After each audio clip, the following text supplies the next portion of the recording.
इसके बाद मारीच और रावण के रथ में पंचवटी के लिए उड़ गए और राम के आश्रम के पास रुक गए।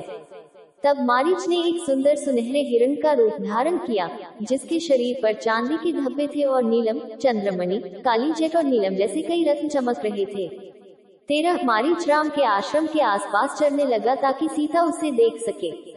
जैसे ही पशुभक्षी राक्षस मारीच हिरण के रूप में जंगल में दाखिल हुआ, अन्य जानवरों को लगा कि कुछ गड़बड़ है और वे डर के मारे भाग गए। मारीच ने सीता को फूल इकट्ठा करते हुए पाया और उनके सामने दौड़ा। आश्रम के चारों ओर उछल कूद कर रहे हिरण की सुनहरी चमक ने सीता को लुभाया, जो विस्मित थी, और उन्होंने राम और लक्ष्मण को शानदार जानवर को देखने के लिए बुलाया। 14:3-13 अद्भुत हिरण को देखकर लक्ष्मण को गड़बड़ी का आभास हुआ और उन्होंने सुझाव दिया कि हिरण मारीच का एक भ्रामक रूप था, जो शिकार के लिए जंगल में आने वाले राजाओं का शिकार करता था। सीता ने राम को हिरण को मृत या जीवित लाने के लिए राजी किया।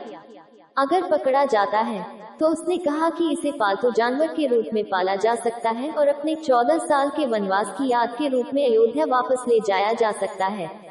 राम ने कहा कि सीता की इच्छा का पालन करने के लिए ये हिरण उस दिन उनके हाथों मर जाएगा, या अगर यह मारीच की तरह एक जादुई राक्षस था जिसने राजाओं को मार डाला और ऋषियों को नुकसान पहुंचाया, जैसा कि लक्ष्मण ने कहा था, तब भी जानवर को मारना उनका कर्तव्य था। राम ने हिरण के पीछे जाने और उसे मारने का फैसला किया और लक्ष्मण को इस बीच सीता की देखभाल करने के लिए कहा। 15 मारीच भागा, उसके पीछे राम भी थे। मारीच राम को आश्रम से बहुत दूर ले गया, जिससे राम बहुत क्रोधित हुए। काफी देर तक पीछा करने के बाद थका हुआ हिरण एक छायादार घास के मैदान में रुक गया। राम ने अवसर का फायदा उठाया और अपने सुनहरे बाण से उसे मार गिराया।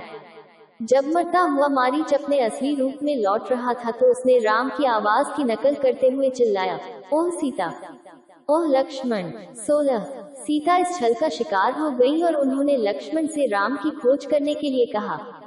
जब लक्ष्मण ने जोर देकर कहा कि कोई भी राम को नुकसान नहीं पहुंचा सकता, तो सीता अभी भी बहुत चिंतित थी, ने विनती की और फिर लक्ष्मण को जाने का आदेश दिया।